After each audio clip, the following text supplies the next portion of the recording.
ഈ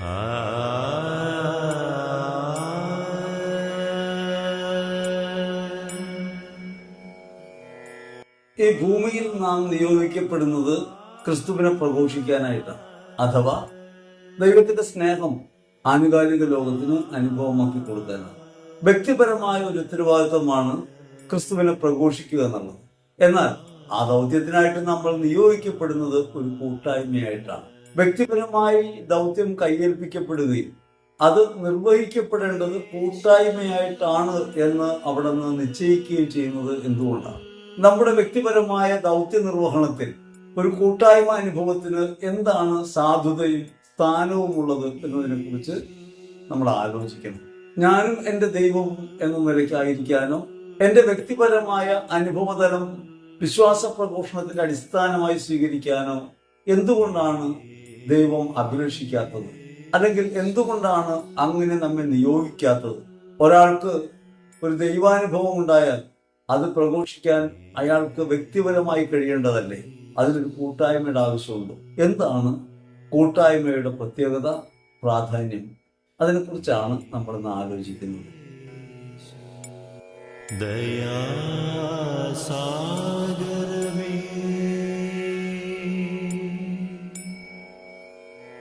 ഈശ്വരക്കം പ്രിയപ്പെട്ടവരെ, തിരുവിഷ്ടം മീഡിയ ചാനലിലേക്ക് ഏവർക്കും ഹൃദയപൂർവ്വം സ്വാഗതം. ഏവർക്കും ഈശ്വരകൃപയും സമാധാനവും. യേശുക്രിസ്തുവിൽ പ്രേക്ഷിത ദൗത്യം സ്വീകരിച്ചവരാണ് നമ്മൾ. ക്രിസ്തുവിന്റെ പിന്നാലെ യാത്രയാകുക എന്നതിനർത്ഥം അവിടുത്തെ പ്രഘോഷിക്കുക എന്നതുകൂടിയാണ്. ശിഷ്യത്വം ക്രിസ്തുവിനെ അനുഗമിക്കുക മാത്രമല്ല, ക്രിസ്തുവിനെ ലോകത്ത് അവതരിപ്പിക്കുക എന്ന കടമ കൂടി ഉൾക്കൊള്ളുന്നതാണ്.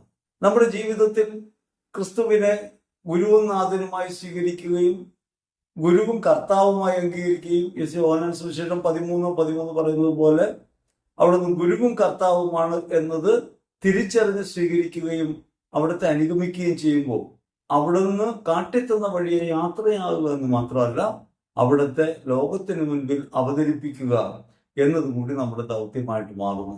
ശിഷ്യനിൽ പ്രകാശിക്കേണ്ടത് ക്രിസ്തുവാണ്. ശിഷ്യത്വത്തിൽ ക്രിസ്തു പ്രകാശിക്കണം. അങ്ങനെ ക്രിസ്തുവിനെ പ്രകാശിപ്പിക്കാൻ വ്യക്തിപരമായ ഉത്തരവാദിത്വം ഉള്ളപ്പോൾ തന്നെ ആ ഉത്തരവാദിത്വം നിറവേറ്റേണ്ടത് ഒരു കൂട്ടായ്മയായിട്ടാണ് എന്ന് വചനം പറയാൻ. മിസ്റ്റർ ലൂക്കാസ് വിശേഷത്തിൽ 10-ാം അധ്യായത്തിൽ 1 മുതൽ 12 വരെ തിരുവചനങ്ങളിൽ ഈശോ 72 പേരെ തെരഞ്ഞെടുത്ത് തനിക്ക് മുൻപേ താൻ പോകാൻ ഇച്ഛിക്കുന്നിടങ്ങളിലേക്കൊക്കെ അയക്കുന്നതായി നമുക്ക് കാണാം. ഈ 2 പേരായിട്ടാണ് അയക്കുന്നത്. നിങ്ങൾ ചെന്നായ്ക്കളുടെ ഇടയിലേക്കാണ് പോകുന്നത്, ആടുകളെ പോലെയാണ് പോകുന്നത്. നിങ്ങൾ പോകുമ്പോൾ മടിശീലയിൽ പണം കരുതണ്ട, സഞ്ചി വേണ്ട, ചെരുപ്പ് ധരിക്കരുത്, വഴിയിൽ കാണുന്നവരെ അഭിവാദ്യം ചെയ്യുക പോലും അരുത്. അഥവാ ഒന്നും സുരക്ഷിതത്വ മാർഗമായി കയ്യിലുണ്ടാകരുത്.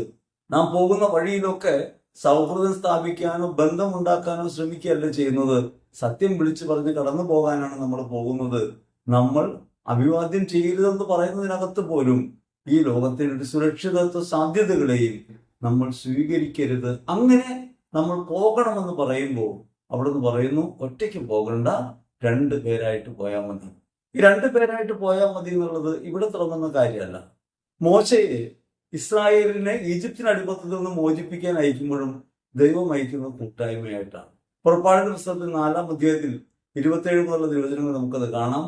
അവിടെ നിന്ന് അഹറോനെ മോശയുടെ അടുത്തേക്ക് പറഞ്ഞയക്കും. മോശയെ ഒറ്റയ്ക്ക് വിളിച്ച് തന്റെ ദൗത്യത്തിനായി നിയോഗിക്കുകയും ശക്തിപ്പെടുത്തുകയും അയക്കുകയും ചെയ്യുന്ന ദൈവം അഹറോനെ കൂട്ടായിട്ട് വിടുന്നുണ്ട്.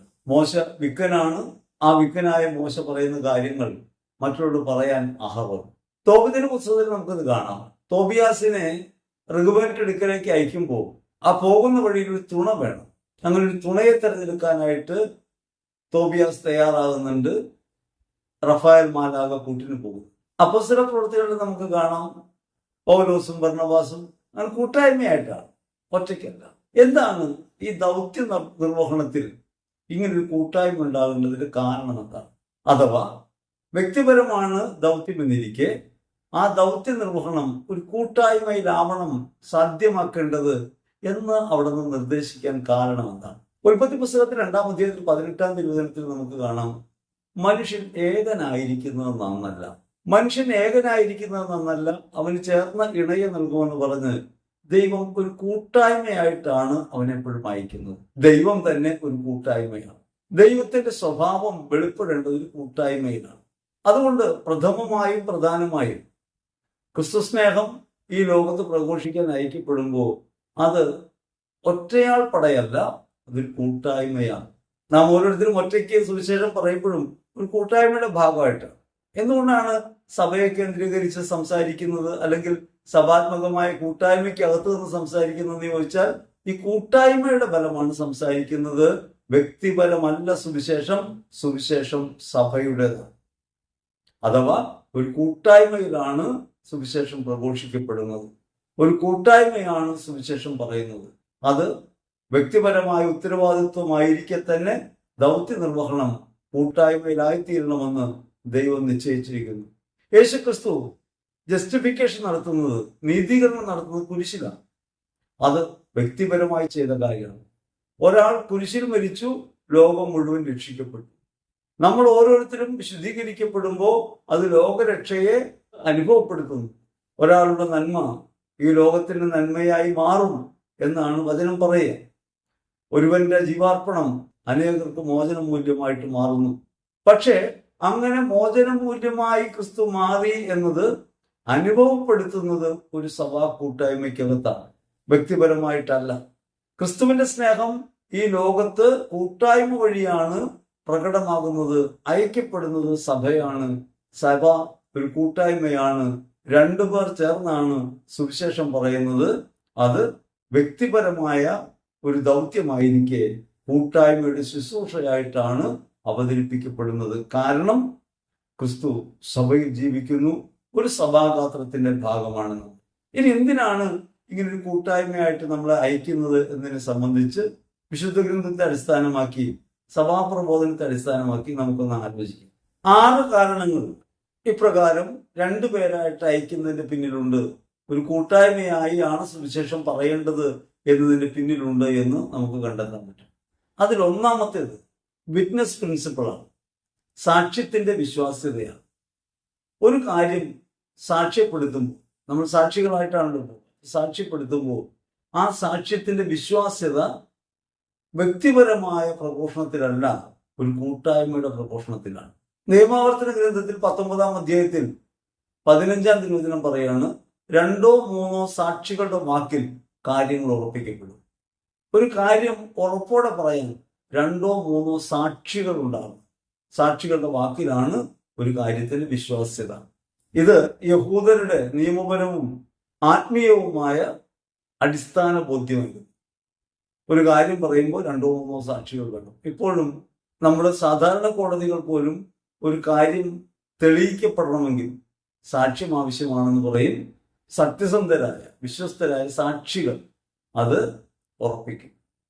ആ സാക്ഷികൾ പറയുന്നത് എത്രത്തോളം വിശ്വാസ്യതയുള്ളതാണെന്നാണ് കോടതി പരിഗണിക്കുക. ഇത് ഒരു യഹൂദ പാരമ്പര്യത്തിന്റെ കാര്യമാണ് പറഞ്ഞത്. നിയമാവർത്തന ഗ്രന്ഥം 19:15 പറയുന്നു, 2 or 3 സാക്ഷികൾ വേണം ഒരു കാര്യം ഉറപ്പിക്കപ്പെടാൻ. അങ്ങനെ 2 or 3 പേർ സാക്ഷ്യപ്പെടുത്തുമ്പോൾ ആ സാക്ഷ്യം ഉറപ്പുള്ളതായി കരുതപ്പെടുമെന്ന യഹൂദ ബോധ്യം ഈ അയക്കപ്പെടൽ പറയുന്നുണ്ട്. കാരണം തെരഞ്ഞെടുക്കപ്പെട്ട ശിഷ്യന്മാർ യഹൂദരാണ്, യഹൂദ വിഭാഗത്തിൽ നിന്നാണ് പ്രഘോഷണം പോകുന്നത്.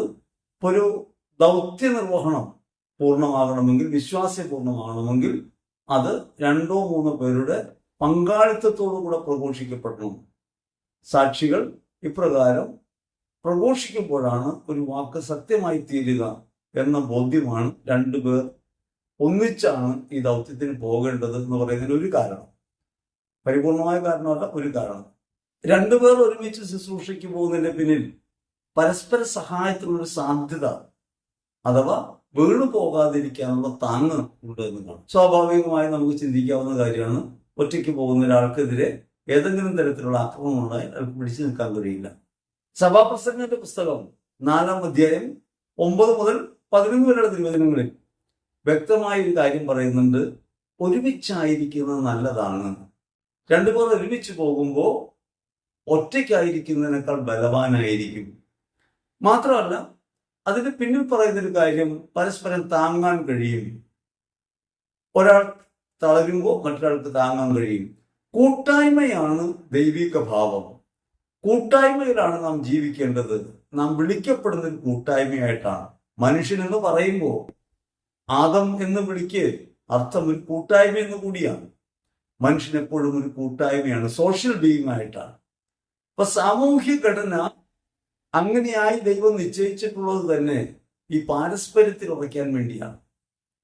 അതുകൊണ്ട് പരസ്പരം സ്നേഹിക്കുന്നവർക്കാണ് സ്നേഹത്തെക്കുറിച്ച് പറയാൻ കഴിയുക. ഒരു കൂട്ടായ്മയായിട്ടിരിക്കുന്നവർക്കാണ് കൂട്ടായ്മയെക്കുറിച്ച് പറയാൻ കഴിയുക. പാരസ്പര്യത്തിന്റെ സ്നേഹഭാവന ഈ ലോകത്തോട് പ്രഘോഷിക്കാനായിട്ട് യേശുവിനാൽ അയക്കപ്പെടുന്ന ശിഷ്യ സമൂഹം പാരസ്പര്യത്തിലൂന്നിയാണ് നിൽക്കേണ്ടത്. വ്യക്തിമാഹാത്മ്യത്തിലല്ല, അഹത്തിന്റെ നയിക്കപ്പെടലല്ല, അപരത്വത്തിലൂന്നിയുള്ള ഒരു നയിക്കപ്പെടലാണ്. ഈ അപരത്വത്തിലൂന്നിയ അപരോന്മുഖമായ ജീവിതമാണ് സുവിശേഷ പ്രഘോഷണത്തിന്റെ അടിസ്ഥാനം എന്നതുകൊണ്ടാണ് രണ്ടുപേരായിട്ട് അയക്കുന്നത്. രണ്ടാമത്തെ കാര്യമായിട്ട് കാണാവുന്നത് ഒരു കൂട്ടായ്മ, സ്നേഹഭാവന, പരസ്പരമുള്ള സഹായം, സഹവർത്തിത്വം, അവയിലൂടെയാണ് സുവിശേഷം പ്രഘോഷിക്കപ്പെടുക. മൂന്നാമതൊരു കാര്യം, ഒറ്റയ്ക്കായിരിക്കുമ്പോൾ സുവിശേഷ പ്രഘോഷണം യഥാർത്ഥ സാക്ഷ്യാനുഭവമായിട്ട് മാറുന്നത്. അതെന്തുകൊണ്ടാണ്? നിരവധി പേർ വനവാസികളായി മരുഭൂമിയിൽ തപസ് ചെയ്തും ഒക്കെ ജീവിച്ചിട്ടുണ്ട്. പക്ഷെ അവരൊരു കൂട്ടായ്മയുടെ ഭാഗമായിരുന്നു. എന്തുകൊണ്ടാണ് അങ്ങനെ കൂട്ടായ്മയുടെ ഭാഗമായിട്ടിരിക്കുമ്പോഴാണ് സുവിശേഷം പറയാൻ പറ്റുമെന്ന് പറയാം? അല്ലെങ്കിൽ അതാണ് ഉചിതമായ മാർഗമെന്ന് യേശു നിർദ്ദേശിക്കുന്നത്? രണ്ടുപേർ ഒരുമിച്ച് പോകണമെന്ന് പറയുന്നതിന്റെ കാരണം എന്താണ്? അതിലൊരു കാരണം, മനുഷ്യന് അവനവനിൽ തന്നെ ദൈവത്തെ അനുഭവിക്കാൻ സാധ്യമല്ല.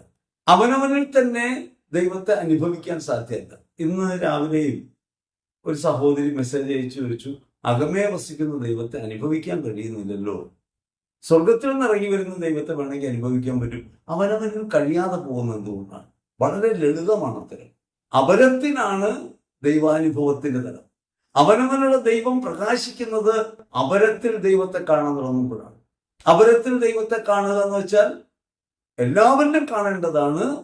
അവിടെ തുണയായ ഒരാൾ, ഈ അപരത്തിന്റെ മുഴുവൻ പ്രതിനിധിയായ ഒരാൾ കൂടെ ഉണ്ടാകുമ്പോൾ ആ സ്നേഹാനുഭവത്തിനകത്ത്, കൂട്ടായ്മ അനുഭവത്തിനകത്ത് ദൈവിക സാന്നിധ്യം, രണ്ടുപേർ എൻ്റെ നാമത്തിൽ ഒരുമിച്ച് കൂടുമ്പോൾ അവരുടെ മധ്യം ഞാൻ, റിലേഷനകത്താണ് ദൈവം, ബന്ധത്തിനകത്താണ്.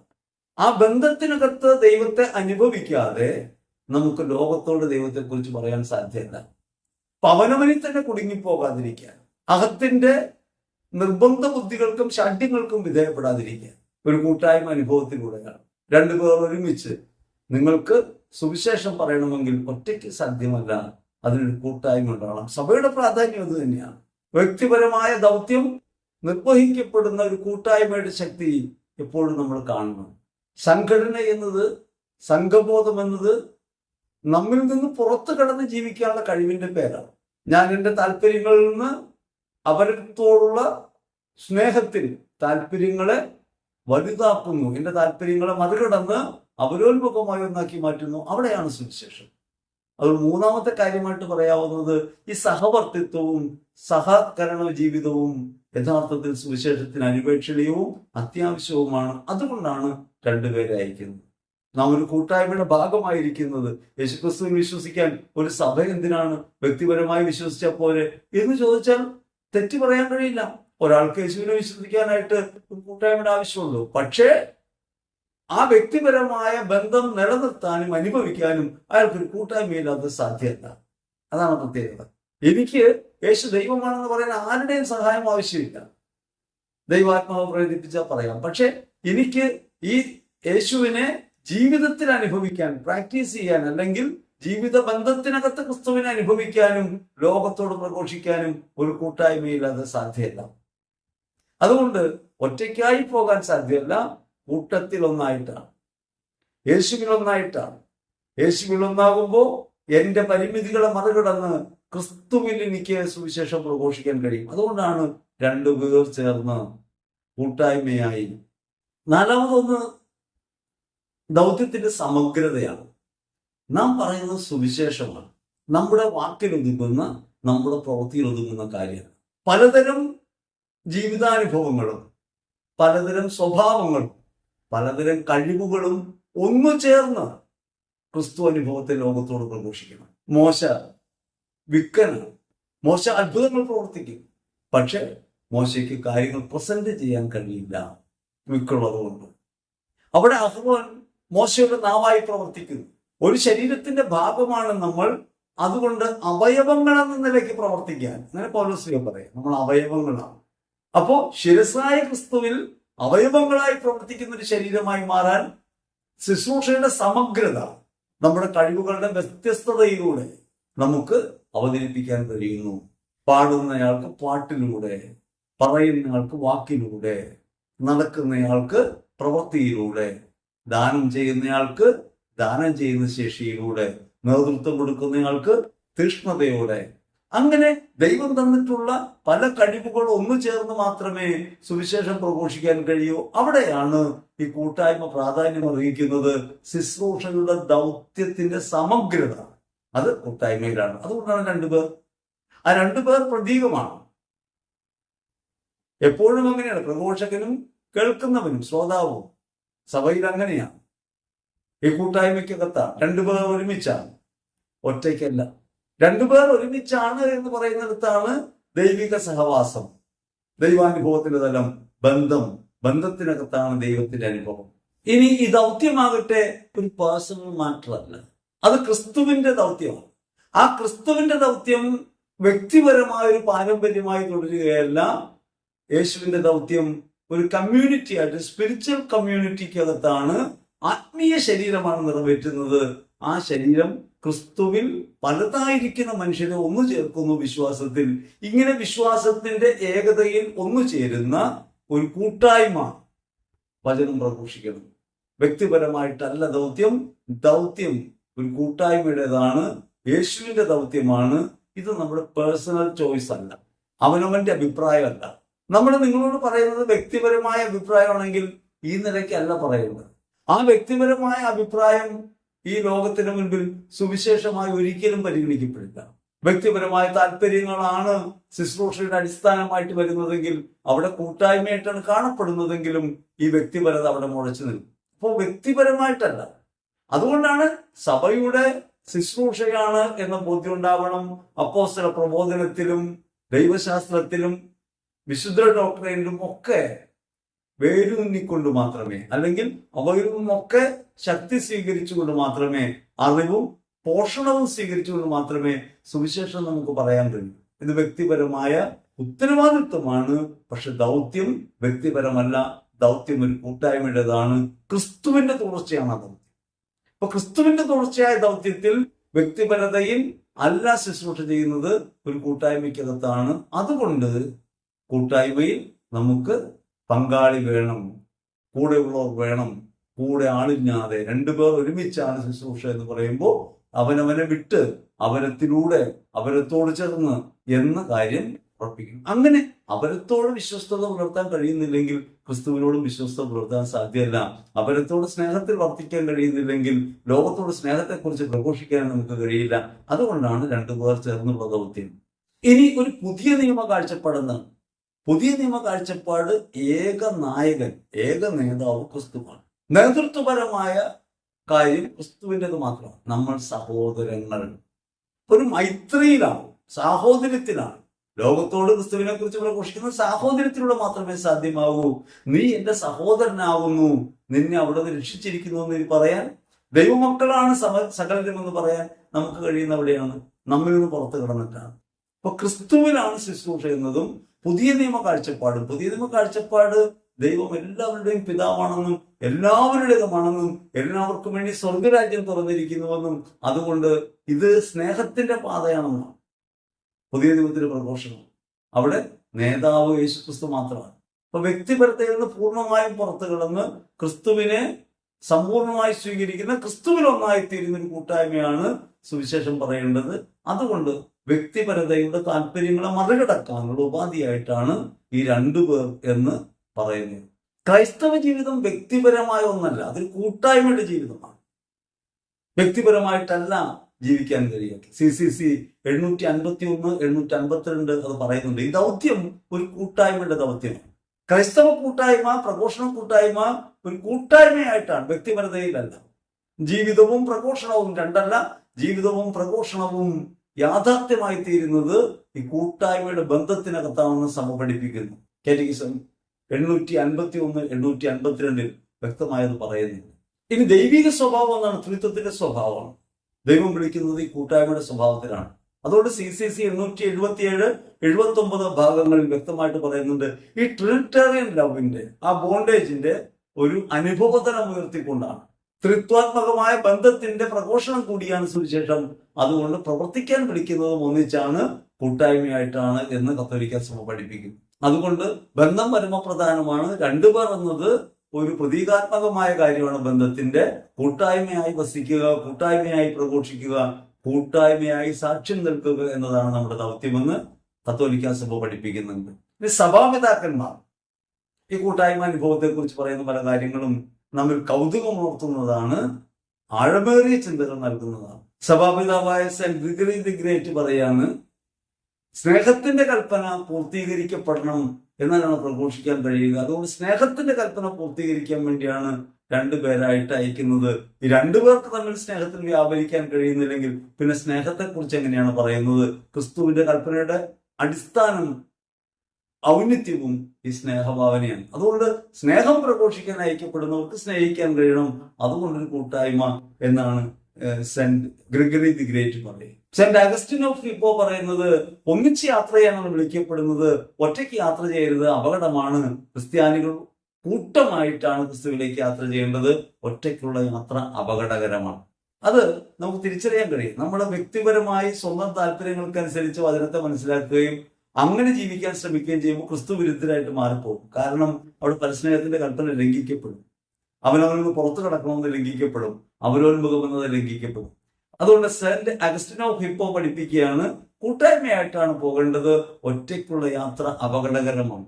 ഇനി അദ്ദേഹം മറ്റൊന്നുകൂടി പറയുന്നുണ്ട്, ഈ രണ്ടുപേരായിട്ട് പോകുന്നത് യൂണിറ്റ് കാണിക്കാനാണ്, സഭയുടെ ഐക്യം പരമപ്രധാനമാണ്. അതിനെക്കുറിച്ചാണ് ഈ കൂട്ടായ്മ പറയുന്നത്. രണ്ടുപേർ ഒരുമിച്ച് എന്നത് ഒരു കൂട്ടായ്മ അനുഭവത്തിന്റെ പ്രതീകാത്മകതയാണ്, അത് യൂണിറ്റിയെ കാണിക്കാൻ വേണ്ടിയാണെന്ന് സെന്റ് അഗസ്റ്റിൻ ഓഫ് ഹിപ്പോ പറയുന്നുണ്ട്. സെന്റ് ജോൺ ക്രിസോസ്റ്റം നമ്മൾ സാധാരണഗതിയിൽ ചർച്ച ചെയ്യുന്ന ഒരു സഭാപിതാവാണ്. അദ്ദേഹം പറയുന്നത്, രണ്ടുപേരായിട്ട് പോകുമ്പോൾ ധൈര്യം കൂടും, ഭയം കുറയും, സാക്ഷ്യത്തിന്റെ ശക്തി കൂടുന്നു. ധൈര്യം കൂടും, ഭയം കുറയും, സാക്ഷ്യത്തിന്റെ ശക്തി കൂടും. തുടർന്ന് അദ്ദേഹം പറയുന്നുണ്ട്, അതിന് മറ്റൊരു കാരണം കൂടിയുണ്ട്, നിങ്ങൾ പരസ്പരം സ്നേഹിച്ചാൽ നിങ്ങൾ എന്റെ ശിഷ്യന്മാരാണെന്ന് ലോകം അറിയും. അതൊരു പ്രഘോഷണമാണല്ലോ. നിങ്ങൾ പരസ്പരം സ്നേഹിച്ചാൽ, രണ്ടുപേർ തമ്മിൽ സ്നേഹത്തിൽ വർദ്ധിക്കുമ്പോൾ ഇങ്ങനെ ഇവരെങ്ങനെ സ്നേഹിക്കുന്നു, അത് ക്രിസ്തുവിലാണ്, നിങ്ങൾ ക്രിസ്തുവിന്റെ ശിഷ്യന്മാരാണെന്ന് ലോകം അറിയും. യോഹന്നാൻ 13:35 ഉദ്ധരിച്ചു എന്നാണ് അദ്ദേഹം പറയുന്നത്. ഈ പാരസ്പര്യം ക്രിസ്തു സാക്ഷ്യത്തെ വെളിപ്പെടുത്തുന്നു, ശിഷ്യത്വത്തെ വെളിപ്പെടുത്തുന്നു. അങ്ങനെ ക്രിസ്തു ശിഷ്യരാണെന്ന് ലോകം അറിയണമെങ്കിൽ നിങ്ങൾ ഈ പാരസ്പര്യത്തിൽ ഉറയ്ക്കണം. മാത്രമല്ല വിശുദ്ധ മത്തായി സുവിശേഷം 18:20 പറയുന്ന പോലെ 2 or 3 പേർ എന്റെ നാമത്തിൽ ഒരുമിച്ച് കൂടുമ്പോൾ അവരുടെ മധ്യേന. അപ്പോൾ ഈ കൂട്ടായ്മയ്ക്കകത്ത് ക്രിസ്തു സാന്നിധ്യാനുഭവം പ്രധാനപ്പെട്ടതാണെന്നും ക്രിസോസ്റ്റം പിതാവ് പറയുന്നുണ്ട്. ഇനി പോകുമ്പോൾ 3 പ്രധാനപ്പെട്ട കാര്യങ്ങൾ ഇതിന് ഗുണകരമാവുന്ന സഭാപിതാക്കന്മാർ പറയുന്നത്. ഒന്ന്, ഒരു തെറ്റായ പ്രബോധനത്തിന്റെ ആത്മീയ വീഴ്ചയിൽ പെട്ടുപോയാൽ അവിടെ കറക്ഷനും നടക്കും, അക്കൗണ്ടബിലിറ്റിയും ഉണ്ടാവും.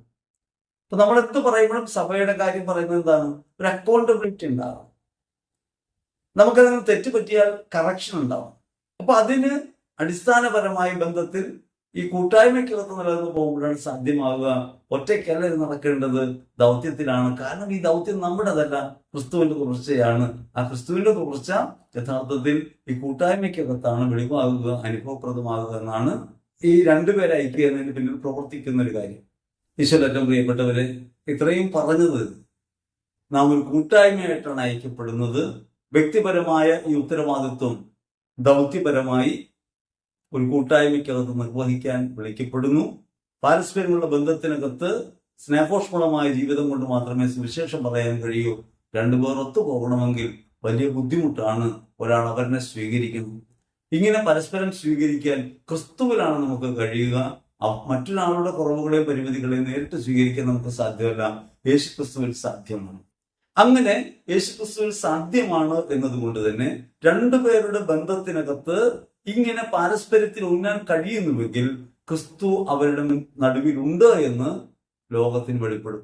ക്രിസ്തു അവരിലുണ്ട് എന്നതാണ് അവർക്ക് പരസ്പരം സ്വീകരിക്കാൻ കഴിയുന്നതിന്റെ അടിസ്ഥാനം, അവനവനെ കൈവടിയാൻ കഴിയുന്നതിന്റെ അടിസ്ഥാനം. ക്രിസ്തുവിലാണ് പരസ്പരം സ്വീകരിക്കാൻ അവർക്ക് കഴിയുന്നത്. അപ്രകാരം ഒരു കൂട്ടായ്മയ്ക്ക് മാത്രമേ ലോകസമക്ഷം ക്രിസ്തുവിനെ വെളിപ്പെടുത്താൻ കഴിയൂ. സഭാത്മകമായ കൂട്ടായ്മയുടെ പ്രാധാന്യവും വ്യക്തി ജീവിതത്തിൽ നാം പുലർത്തേണ്ട ഏറ്റവും പ്രധാനപ്പെട്ട മറ്റുള്ളവരുടെ ബന്ധത്തിലുള്ള ഉറപ്പും പ്രധാനപ്പെട്ട കാര്യമാണ്. അതാണ് സുവിശേഷം എന്ന് നമ്മൾ ഉപയോഗിക്കുക. നമ്മുടെ യാത്ര ഒറ്റയ്ക്കല്ല, ഏകാന്തപതികരല്ല, ഒരു കൂട്ടായ്മയ്ക്കകത്താണ്, പാരസ്പര്യത്തിനകത്താണ് സുവിശേഷം പറയുന്നത്. അങ്ങനെ ബന്ധജനകമായ സുവിശേഷം ഒരു ബന്ധത്തിൽ ഊന്നി നിന്നുകൊണ്ട് പ്രഘോഷിക്കാൻ നമുക്ക് കഴിയണം. ക്രിസ്തുവുമായുള്ള ബന്ധം കേവലം വ്യക്തിപരമായൊരു ബന്ധമല്ല, അത് കൂട്ടായ്മയിൽ അവരത്തിലൂന്നിയുള്ള ബന്ധമാണ്. അവരോന്മുഖമായ ജീവിതമില്ലാതെ അവനവനിൽ വസിക്കുന്ന ക്രിസ്തുവിനെ അനുഭവിക്കാനോ പ്രഘോഷിക്കാനോ നമുക്ക് കഴിയില്ല. അതുകൊണ്ട് പ്രഘോഷണ ദൗത്യത്തിൽ മുന്നേറുമ്പോൾ ഈ കൂട്ടായ്മയുടെ ബോധം നിലനിൽക്കട്ടെ, സഭാത്മകമായ ബോധം നിലനിൽക്കട്ടെ. ചെയ്യുന്ന പ്രവൃത്തികളിലും ചെയ്യുന്ന എല്ലാ പ്രഘോഷണങ്ങളിലും ക്രിസ്തുവിന്റെ സ്നേഹവും മുഖവും വെളിപ്പെടുന്നതിന് ഉണ്ടാകട്ടെ. ദൈവം എല്ലാവരെയും സമൃദ്ധമായി അനുഗ്രഹിക്കട്ടെ. ആമേൻ.